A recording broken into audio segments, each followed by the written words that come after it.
예, 안녕하십니까. 가천대학교 이석준입니다. 제목은 조금 거창하게 다른 것 같습니다. 제로트러스트 전환을 위한 차세대 인증이라고 제목을 달았는데, 사실 인증이 이게 보안적인 측면에서 굉장히 중요한 항상 역할을 하고 있죠. 그래서 제로트러스트 관점에서도 인증은 늘 이제 중요하게 다루어지고 있습니다. 그럼에도 불구하고 이제 차세대 인증 관점에서 제로트러스트 안에서 인증이 어떻게 사용이 될지 이런 부분에 대해서 제가 조금 인사이트를 많이 드려야 되는데, 그런 부분을 제가 좀 잘 준비를 했는지는 모르겠습니다. 일단은 준비한 내용을 발표를 드리도록 하겠습니다. 일단 제로트러스트에 대해서 먼저 이제 그래도 혹시 많이들 이제는 들어보셨을 것 같습니다. 그래도 이제 간단하게 말씀을 드리고, 그래도 이제 인증 측면에서도 마찬가지로 우리가 이해를 해야 되는 좀 부분들이 있어서 제로트러스트 배경을 먼저 말씀을 드리고, 그 다음에 이제 나중에 이제 2차 세대 인증과 관련해서 어떤 이슈들이 있는지를 간단하게 말씀드리면서 끝맺도록 하겠습니다. 사실 이런 얘기는 이제 많이 들어보셨을 것 같아요. 처음에 이제 제가 제로트러스트에 대해서 이렇게 강연이나 세미나나 이런 걸 하고 다닐 때는 사실 제로트러스트에 대한 오해들도 많이 있었던 것 같은데, 요즘은 이제 많이들 또 이제 인지를 정확히 하고 계시는 것 같습니다. 사실 이제 그 제로트러스트라는 보안 모델 자체가 기존의 경계 기반 보안을 대체하기 위해서 나왔다라고 이제 많이들 얘기를 하고 있죠.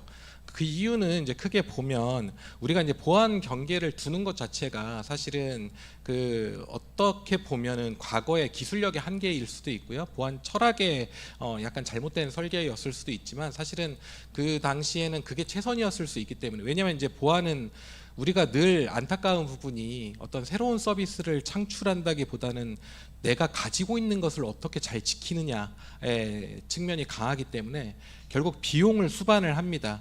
비용을 수반을 한다는 것은, 그러니까 한없이 높은 보안 솔루션을 도입을 해서 안전성을 지키는 것이 이제 비용 대비 효과를 반드시 고려해야 된다는 문제가 있다는 거죠. 그렇기 때문에 과거에는 이제 경계 기반 보안 방식을 많이 써왔던 것이고, 그러다가 생기는 문제점들을 이제 점차 이렇게 약간 땜질하는 형태의 어떤 그런 보안 아키텍처를 지금까지 가져왔던 것 같습니다.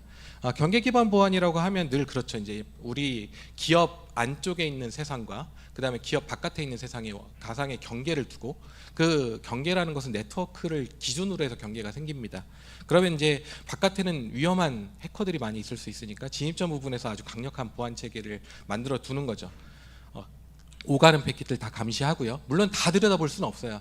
그러니까 L3 정도에서만 예전에는 이제 많이 들여다봤죠. L3, L4 정도까지 들여다보다가 나중에 이제 L7에 대한 어떤 부분도 들여다봐야 된다는 요구 사항들이 생기니까 또 거기에 대한 보안 솔루션들이 등장을 했었고, 이제 이런 구조였는데, 문제는 뭐냐면 보안에서 우리가 경계를 둔다는 것은 내부자와 외부자를 분리를 하는 거죠. 그 이유는 뻔합니다. 내부자가 더 믿을만 하니까 그렇거든요. 그러니까 과거에서는 우리는 내부자에게 더 높은 신뢰를 부여했고, 그게 타당한 개념이라고 생각을 했습니다. 내부자의 공격자가 있을 가능성은 별로 없죠. 그리고 내부자가 나쁜 사람이다? 이거는 이제 보통 보안에 대한 어떤 교육, 이렇게 어떤 윤리적인 어떤 교육 이런 걸 통해서 해결하는 경우들이 굉장히 많았습니다. 하지만 이렇게 하면 공격자가 하고 싶은 건 뻔합니다. 내부망에 침투하면 됩니다. 더 높은 신뢰를 얻을 수 있다는데 일단은 내부망에 침투를 해야겠죠. 그래서 일단은 내부망에 침투하는데 어떻게든 성공을 시킵니다. 예를 들어서 소셜 어택 같은 걸 하죠. 피싱 어택이라든지 다양한 방식을 써서 내부 침투에 성공을 시키면, 그 다음에 일단은 어느 정도 일정한 신뢰도를 확보를 할 수 있으니까 그 다음에 내부망을 휘젓고 다닐 수가 있고, 그럼 행적 이동을 하고 권한 상승을 해서 중요한 데이터를 훔쳐가거나 또는 여러 가지 공격들을 이제 수행을 하게 되는 겁니다. 우리가 그렇기 때문에 내부자를 신뢰할 수 있느냐라는 것은 다시 한번 질문을 던져야 되는, 늘 계속 지금까지 질문을 던져왔던 거고, 지속적으로 질문을 던져야 되는 거죠. 내부자는 이제 나쁜 내부자도 있고요, 자기가 나쁜 내부자는 아닌데 감염당한 내부자도 있습니다. 이 감염당한 내부자들도 문제가 많이 되죠. 그리고 우리가 이렇게 내부자를 신뢰한다는 것을 생각을 해보면, 결국 신뢰라는 단어를 우리가 잘 고려를 해야 되는데, 보안 관점에서 신뢰는 굉장히 위험한 단어 중에 하나입니다. 우리가 신뢰를 주는 순간 위험이 커진다는 어떤 문제가 있죠. 수많은 그 일상 생활에서도 이 신뢰 때문에 발생하는 여러 사기 사건이나 범죄들이 많이 있지 않습니까? 그렇기 때문에 은행에서도 과거에 피싱을 막기 위해서 이런 말들을 해왔죠. 의심하고 확인하자 뭐 이런 얘기들을 해왔습니다. 그게 바로 사실은 제로 트러스트의 근본 철학과 맞닿아 있는 거고, 이게 보안의 사실은 가장 기본적인 개념일 수밖에 없는 겁니다. 예를 들어서 어떤 물리적인 회사가 있는데 출입 통제에만 신경을 쓰는 회사가 있다고 가정을 합니다. 그러면 그 회사는 회사 출입문에서는 경비원이 드나드는 방문객들을 열심히 체크를 하겠지만, 문제는 뭐냐면 출입문을 진입하고 나서부터는 그 이후에 벌어지는 일을 알 수가 없겠죠. 제로 트러스트는 지금 일반적인 회사의 개념하고도 약간 유사할 겁니다. 그러니까 이런 문제를 방지하기 위해서 우리는 그 회사 내부에 CCTV도 달고요, 사무실에다가 또 별도의 어떤 그 접근 제어를 할 수 있는 뭔가 시건 장치를 달기도 합니다. 금고를 두기도 하고요, 여러 가지 이제 필요하면 또 외부의 금고를 활용을 하기도 합니다. 이런 것들이 지금 이루어지고 있는 여러 보안 체계, 또 제로 트러스트의 기본적인 철학과 이제 비슷하다라고 보시면 좋을 것 같습니다. 그래서 이제 나온 게 제로 트러스트고요, 절대 신뢰하지 말고 항상 검증하자는 철학이 되는 거죠. 이게 이제 미국 연방 정부에서는 적극적으로 2020년대부터 도입을 시작을 합니다. 사실은 이제 배경이나 이런 것들은 뭐 미 연방 정부야 뭐 워낙에 수많은 보안 사고와 또 위협에 시달리는 곳이기 때문에 2014년도 15년도에 이제 인사관리처의 대규모 개인정보 유출 사고도 있었고, 그런 이후에 이제 뭔가 연방 정부의 보안 시스템을 개선하기 위해서는 지금의 보안 체계로서는 부적절하다, 뭔가 확실한 개선을 해야 된다라는 공감대가 형성이 되면서 미 연방 정부에서 이제 제로 트러스트라는 개념에 대해서 스터디를 2018년 뭐 이쯤에 아마 시작을 했던 것 같고요. 그 다음에 이제 2020년도에 그 유명한 그 니스트 SP800-207이라는 제로 트러스트 아키텍처 문서가 나옵니다. 아주 쉽게 설명을 할 수가 있겠죠. 사실은 그러니까 결국 제로 트러스트는 일단은 공격이 있다는 가정을 하는 겁니다. 내부에도 이미 공격이 있을 수 있기 때문에 공격이 있더라도 우리는 위험을 완화할 수 있는 체계를 만들어 두자라는 게 제로 트러스트의 기본 철학이라고 생각을 하시면 좋을 것 같고요. 그래서 이러한 모델을 통해서 어떤 사용자가 시스템을 통해서 뭔가 내부에 있는 중요한 리소스에 접근을 하려고 할 때 늘 기본적으로는 신뢰를 하지 말고 항상 신뢰도를 정확하게 판단을 해서 접근할 수 있게 해주자. 그 신뢰도를 판단할 때는 수많은 주변에 있는 다양한 정보들을 활용을 해서 우리가 동적으로 접근 제어를 할 수 있도록 하자라는 철학이고요. 그래서 페이지가 조금 바뀌었는데요. 7가지 원리를 이제 들고 나온 겁니다. 그래서 이제 네트워크 위치에 관계없이 접근을 세션 단위로 승인을 하고, 동적으로 그 다음에 모든 자산의 무결성과 보안 상태를 감시하고, 인증과 인가를 강력하게 점검하고, 이 동적인 정책을 통해서 접근 결정하려면 현재 상태에 대해서 상당히 많은 정보들을 수집을 해서 이것을 기반으로 신뢰도를 판단할 수 있어야 된다라는 것이 이 제로 트러스트의 기본적인 원리고요. 그래서 이걸 실현하는 방안으로서 이제 크게 니스트에서 제안한 방식이 이제 인증 체계를 강화하는 것부터 시작하는 방식이 있고, 그다음에 네트워크에 대한 어떤 세그멘테이션을 조금 더 잘게 쪼개서 하는 방법, 그다음에 이제 네트워크 인프라에 대해서 다이나믹하게 뭔가 소프트웨어적으로 뭔가 경계를 설정할 수 있는 방법, 이렇게 이제 3가지 어떤 어프로치를 제안을 했었습니다. 여기에서도 사실은 인증 체계를 이렇게 강화시키는 것에 대해서 언급을 하고 있을 정도로 인증이 이제 보안에서 얼마나 중요한 위치를 차지하고 있는지를 아실 수가 있을 것 같습니다.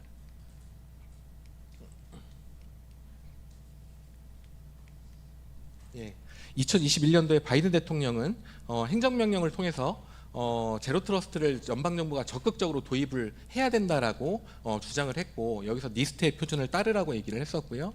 그 이후에 C사는 이제 연방 정부가 제로 트러스트를 받아들이는 데 있어서 어떠한 성숙도를, 그러니까 제로 트러스트 관점에서 성숙도가 높은 아키텍처라는 것이 무엇인지를 각각의 세부 핵심 요소 5가지 필라를 구분을 하고, 거기에 대해서 가급적이면 옵티말까지 갈 수 있도록 노력을 하자. 물론 이제 모든 기관이 다 옵티말로 가자라는 것은 아닐 수도 있고요. 또 옵티말로 가는 게 단 시간 내에 달성할 수 있는 것도 아니지만 어쨌든 이렇게 달성하자라고 얘기를 하고 있고, 이렇게 이제 5가지 핵심 요소라는 것은 기업망의 보안 관점에서 중요한 핵심 요소를 이렇게 얘기를 한 건데, 그 중에 하나가 이제 아이덴티티였던 거죠. 그래서 아이덴티티 관점에서도 그러면 식별자가 다루어지면 늘 이제 식별자에 대한 인증이 다루어질 수밖에 없겠죠.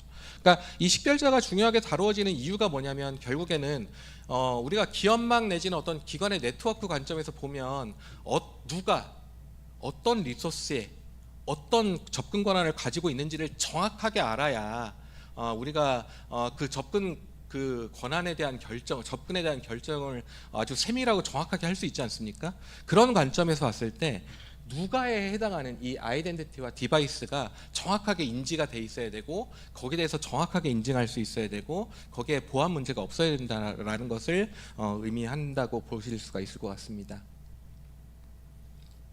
그래서 시사에서는 인증이라는 것이 만약에 기존의 뭐 패스워드나 MFA의 어떤 초기적인 수준을 사용을 했다고 한다면 나중에는 이제 피싱에 강인한 MFA 그리고 지속적으로 아이디를 검증할 수 있는 그런 체계로 진화를 해야 된다라고 얘기를 하고 있고 어떻게 보면 당연한 얘기를 이렇게 주장을 하고 있는 거기도 합니다. 어떻게 우리가 생각을 일반적으로 해보면 지속적으로 검증만 할 수 있다면 훨씬 더 안전한 체계가 될 수 있지 않겠습니까? 그리고 이제 OMB 관리예산실에서는 이 제로트러스트 성숙도 모델을 갖춰서 제로트러스트를 연방 정부가 올해 9월까지 어떻게 받아들일지에 대해서 이제 추진을 할 수 있도록 조치를 했었고요. 그래서 지금 각 연방 정부들이 열심히 노력을 하고 있는데 특히나 이제 인증 관점에서는 이런 기관 차원의 어떤 그 아이캠 시스템을 구축을 하라고 되어 있고 MFA 인증 기술을 적극 도입하라고 되어 있고 사용자 인가 그러니까 접근 제어를 할 수 있는 프로토콜을 구현을 해라라고 OMB가 명령을 내린 바가 있습니다. 페이지가 한 번에 잘 안 넘어가세요. 그다음에 이제 니스트에서는 또 이거와 별도로 기업들과 함께 이 제로 트러스트 아키텍처를 달성하기 위한 구현 관점에서 여러 가지 시도들을 했었는데요. 이게 이제 1800-3호의 문서로 나오고 있습니다. 그러니까 제로 트러스트 아키텍처를 구현하는 프로젝트를 기업들과 수행을 했었고 최근에 이제 4번째 드래프트가 나왔었는데요. 그 부분들은 이제 홈페이지에 들어가서 보시면 좋을 텐데. 예, 일반적인 이제 제로 트러스트 참조 아키텍처를 이렇게 구성을 하고요. 특히나 이제 이 신뢰도를 판단할 수 있는 여러 정보를 제공해주는 PIP라는 어떤 서포팅 컴포넌트를 제안을 해서 여기서 정보들을 받아서 뭔가 접근 제어를 정확하게 할 수 있는 어떤 체계를 구성을 하고 있고요. 여기에 맞춰가지고 수많은 기업들이 이제 물론 이제 서포팅 컴포넌트는 아이캠과 엔드포인트 보안, 데이터 시큐리티, 그다음 보안성 분석하는 부분들, 리소스를 보호하는 부분들 이렇게 나누어가지고 각각의 기업들이 가지고 있는 솔루션을 가지고 테스트를 했었고요. 이런 물리 구조를 가지고 여기서 이제 E1, B1 뭐 이런 식으로 돼 있는데 이게 이제 E는 엔터프라이즈고 이게 하나의 컨소시엄 같은 거라고 보시면 될 것 같고요. 각각의 컨소시엄들이 어떻게 빌드를 했는지가 빌드 1, 빌드 2 이렇게 나가는 겁니다.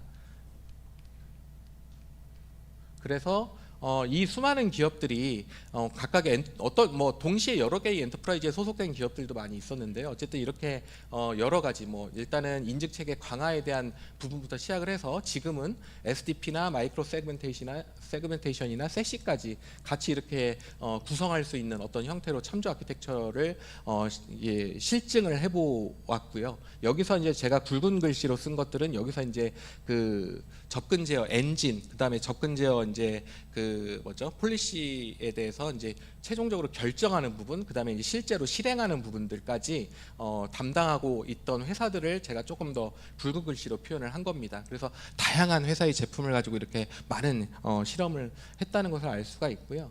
여기서 우리가 이제 얘네들이 이제 얻은 교훈까지도 여기서 이제 이 문서에서 밝히고 있는데 어쨌든 이제 얘네들은 PDP가 수많은 기업들의 어떤 보안 솔루션들이 모두 통합이 돼야 되다 보니 조금 어렵더라. 아직은 개별적으로 좀 부분적으로 접근 통제를 하는 게 있고 전체적인 정책을 이해하고 명확하게 설명하고 관리하는 게 좀 어렵긴 하지만 앞으로 전진하고 있다라고 생각을 하시면 될 것 같습니다.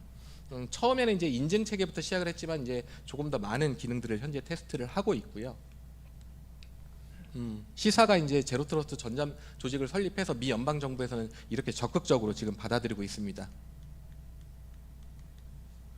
DOD가 더 열심히 하고 사실은 DOD는 하나의 부처기 때문에 천문학적인 예산을 가진 부처죠. 그래서 또 안보 관점에서 굉장히 중요한 곳이고 하기 때문에 제로 트러스트를 굉장히 적극적으로 받아들이고 있고 앞에서 얘기했던 시사나 이런 것들은 이제 안보 쪽과 관련이 없는 부처들 위주의 어떤 프로젝트 그 진행 사항이었다고 한다면 안보 쪽은 또 약간 별도로 하고 있거든요. 그러다 보니까 이제 국방부는 자체적으로 또 이렇게 많은 노력들을 하고 있는데 이렇게 성숙도 모델도 자체적으로 다시 정의를 하고, 아까 이제 OMB의 어떤 명령도 있었지만 얘네들은 OMB 명령을 따르는 곳이 아닙니다. 그래서 따르다기보다는 얘네들은 자체적으로 이 그 국가안보각서에 따라서 움직이고 있고요.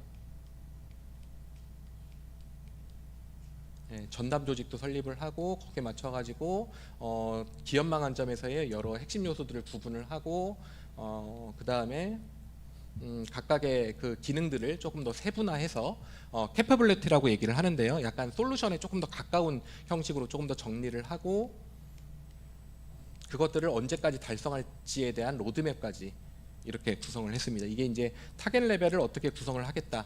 이건 2027년도까지 하겠다. 어드밴스드 수준은 2032년도까지 하겠다라는 구성입니다. DoD가 아주 구체적으로 이렇게 진행하고 있음을 확인하실 수가 있고, 그래서 마찬가지로 DoD 측면에서도 이 인증 쪽에 관련된 얘기들을 조금 중요하게 다루고 있고요. 특히나 이제 그 피캠이라고 해서 그 연방 정부에서의 어떤 그 아이캠 체계를 프레임워크로 구성을 해놓으면 여기에 따라서 우리는 기능 확장을 하겠다라는 거고, 특히나 인간 사용자와 비인간 사용자 인증에 대해서 별도로 얘기를 하고 있는데, 인간 사용자는 다중요소 인증 MFA, 그것도 강인한 MFA를 따라야 한다라고 되어 있고, 비인간 사용자는 하드웨어 기반의 어떤 사용자 인증이 필수다. 왜? 위조될 수 있으니까 라고 얘기를 하고 있습니다. 열심히 하고 있다는 뜻이고요. 썬더돔이라는 프로젝트를 통해서 먼저 파일럿 테스트를 한번 진행을 했었고요. 거기서 핵심이 되는 거는 이제 아이캠도 있었고, 그다음에 GTNA가 있었고, 그다음에 응용에 대한 보안 스택을 또 별도로 구성한 것들이 있습니다. 그래서 이제 여기서는 이제 사실 이제 세시가 계속 주목을 받고 있어요. 세시가 주목을 받는 이유는 이제 사용자도 어디에 있는지 모르고, 그다음에 이제 리소스도 클라우드와 온프레미스 중에 어디 있는지 모르기 때문에 이 광역망에서 뭔가 라우팅도 잘해주면서 보안성까지 제공할 수 있도록 세시가 많은 그 최근에 주목을 받고 있는데, 이 미국 국방부에서도 세시를 중요하게 활용을 하고 있는 것으로 보입니다. 그래서 특히나 이제 사용자 인증 관점에서는 싱글 사인온과 적응형 접근과 지속 인증이 중요한 테마로 다루어지고 있습니다.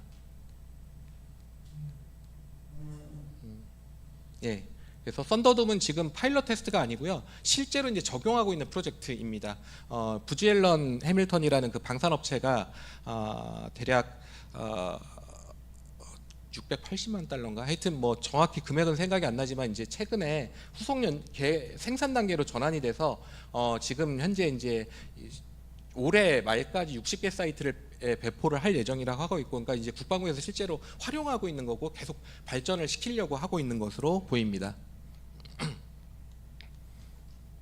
국내에서는 이제 저희 이제 제가 그 맡고 있는 한국 제로트러스트 포럼 정책대도분과에서 제로트러스트 가이드라인을 발간을 한 사례가 있고, 사실 우리나라는 약간 미국이랑 좀 다르죠. 왜냐하면 미국은 연방 정부에 대한 그 보안 위협이 굉장히 그 강력한 상태에서 그것을 막기 위해서 이제 시작을 했다고 보면, 우리나라는 망분리 규제와 망분리 이제 어떤 규정이 있기 때문에 그런 부분 때문에 사실 보안 사고가 정부나 공공기관이나 아니면 뭐 금융권이나 뭐 주요 정보통신 기반 이렇게 망분리 대책을 적용받는 곳에서는 크게 최근에는 발생한 사례가 많이는 없습니다. 하지만 이제 문제는 뭐냐면 점차적으로 이제 혁신적인 서비스나 클라우드 서비스를 이용하고 싶은 욕구나 이런 서비스를 개발하고자 하는 어떤 이런 부분들이 있는데, 그게 망분리가 약간 장애물이 된다는 그런 컨센서스가 있어서 그 부분을 좀 개선하기 위해서 제로 트러스트를 하나의 그 어떤 수단으로 생각하는 경향이 조금 있죠. 그래서 이제 우리나라는 이제 그런 쪽으로 많이들 얘기들이 나오고 있고, 최근에 이제 지난달에 금융권에서도 그 망분리 그 로드맵, 망분리 그 보안에 대한 어떤 로드맵이 발표가 된 사례가 있고, 이번 달에는 또 국정원에서 MLS에 관련된 그 가이드를 12월 달에 발표하겠다고 하면서 MLS에 대한 개념을 소개를 하기도 했었습니다. 과기부에서는 또 이제 기업들이 제로 트러스트 기술을 받아들이는 데 도움이 될 수 있도록 사례를 많이 만들기 위해서 시범 사업을 이렇게 진행을 또 하고 있기도 하고요. 그래서 이제 가이드라인을 제가 작년에 1.0을 가기정통부와 그 다음에 이제 키사와 함께 발간을 했었고요. 이런 목차는 이제 참고를 하시면 좋을 것 같고, 올해 아마 2.0을 제가 다음 달 정도에 발간을 하려고 하는데 조금 진행이 약간 더뎌서 일단 어쨌든 최소한 10월 말까지 발간하려고 노력을 좀 하고 있습니다. 그래서 아까 말씀드린 것처럼 초기 인증 때는 인간 사용자와 비인간 사용자 관점에서는 피싱에 강인한 사람들 같은 경우는 이제 다중 요소 인증이 필요하다라는 미국 차원에서는 이런 요구들이 있었고, 비인간 사용자는 하드웨어 기반의 인증이 필요하다. 그리고 인증이 일단 발생하고 난 다음부터는 신뢰도를 지속적으로 검증할 수 있도록 계속 지속적인 인증을 수행을 해야 된다라는 얘기들이 진행이 되고 있습니다. 물론 이런 개념들은 이미 이론적으로는 다 나와 있죠. 문제는 이제 실제로 그게 현실적으로 사용이 될 수 있느냐 아니냐는 조금 이제 둘째 문제이기 때문에 이런 얘기들이 오고 있고요. 아이고 죄송합니다. 예, 이제 사실은 우리가 그럼 멀티팩터 인증 정도면 충분한 거 아니야라고 생각을 할 수도 있지만, 미 연방 정부에서 보는 관점에서는 여러 가지 또 이 그 멀티팩터 인증에 대한 그 사이버 위협들이 존재한다라고 보는 거예요. 그러니까 지금도 뭐 물론 멀티팩터 인증으로도 어느 정도 높은 안전성을 보장을 해주긴 하나, 더 높은 수준으로 우리는 끌고 가야 된다라고 생각을 하는 거죠. 그래서 이제 뭐 피싱 공격 같은 경우 사실 다중요소 인증이 적용이 되더라도 피싱 공격에 당하는 사례들도 있죠. 또는 뭐 푸시밤이라는 공격들도 있고요. 통신 인프라에서 사용하는 SS7 프로토콜에 대한 취약점을 악용하는 사례들도 있고, 뭐 심지어 뭐 약간 극단적인 공격일 수는 있지만 공격자가 이제 사용자의 전화번호에 대한 어떤 제어권을 확보를 하기 위해서 심카드를 좀 바꾸는 이런 형태의 공격, 또는 심카드 복제 이런 것들까지도 얘기들이 나오고 있죠. 그래서 연방정부 시사에서 바라보는 관점에서 피싱에 강인한 MFA는 뭐냐? 시사는 연방기관이 이제 피싱에 강인한 MFA를 도입을 할 것을 권고를 하는데, 이게 뭐냐?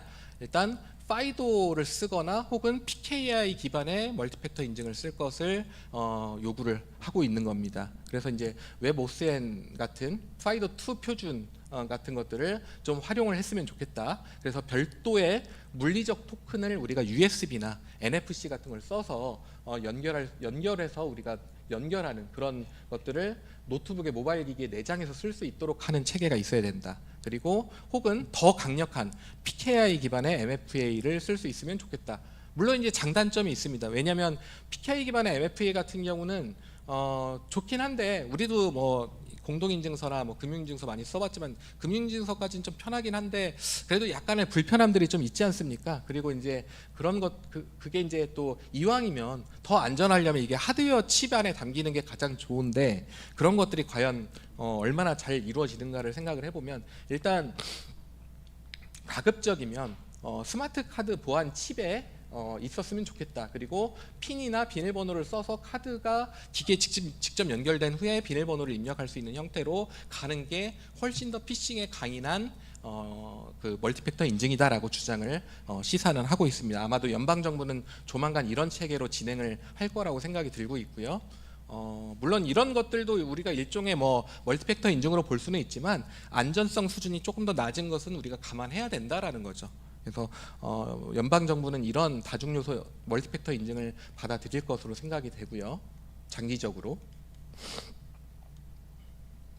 그 다음에 이제 지속 인증을 통해서 제로 트러스트를 실현할 수 있어야 되는 겁니다. 지속 인증이라는 것도 뭐 많은 분들이 다들 개념 자체를 잘 알고 계실 거예요. 그러니까 사용자의 행동을 지속적으로 모니터링을 해서 그 사용자가 자신이 주장하는 사람이 맞는지를 지속적으로 확인하는 걸 우리는 이제 컨티뉴어스 어센티케이션이라고 얘기를 하는데, 문제는 뭐냐면 계속 물어보면 사용자가 또 불편해지지 않습니까? 그러니까 사용자한테 뭔가 알리는 게 아니라 가능하면 무자각으로 수동적으로 사용자를 재인증하고, 만약에 뭔가 수상하면 비정상적인 행동이 관찰되거나 비활성 상태가 되거나 하면 시스템이나 플랫폼에서 사용자의 접근을 아예 중지시켜 버리거나 혹은 다른 형태의 인증을, 액티브한 인증을 요구하는 그런 형태로 보통은 지속 인증을 얘기를 많이 합니다. 그런 이유는 사실은 이제 이거죠. 사용자의 인터럽트를 좀 최소화하고 싶은 거죠. 왜냐하면 인터럽트를 걸 때마다 불편함이 생기니까.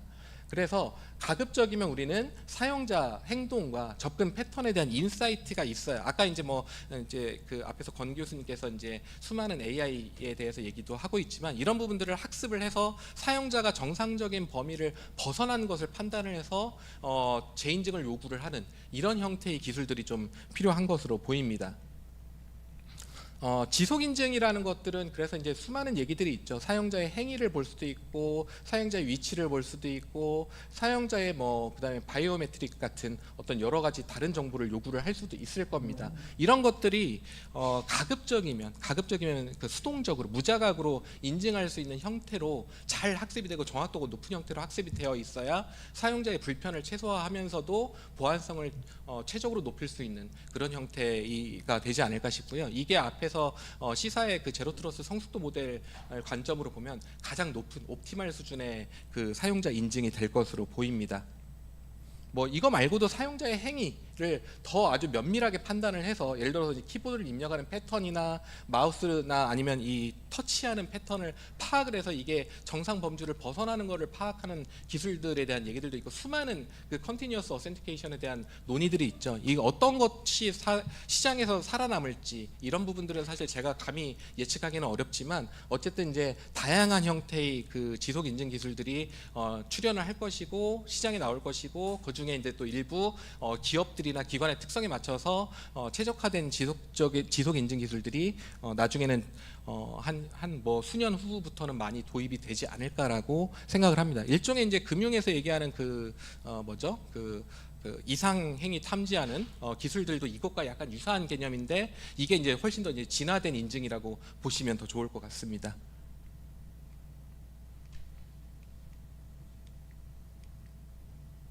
예, 이제 같은 어도 지속적으로 컨티뉴어스하고 어댑티브한 트러스트로 이동할 것이다라는 이미 그 얘기를 한 바가 있고요. 벌써 3년이나 전에 이제 이런 얘기들을 한 바가 있고 이것은 이제 피할 수 없는 흐름의 대세이기 때문에 아마 지속적인 인증에 대한 그 기술에 대한 요구, 그다음 솔루션에 대한 요구는 굉장히 커질 것으로 보입니다.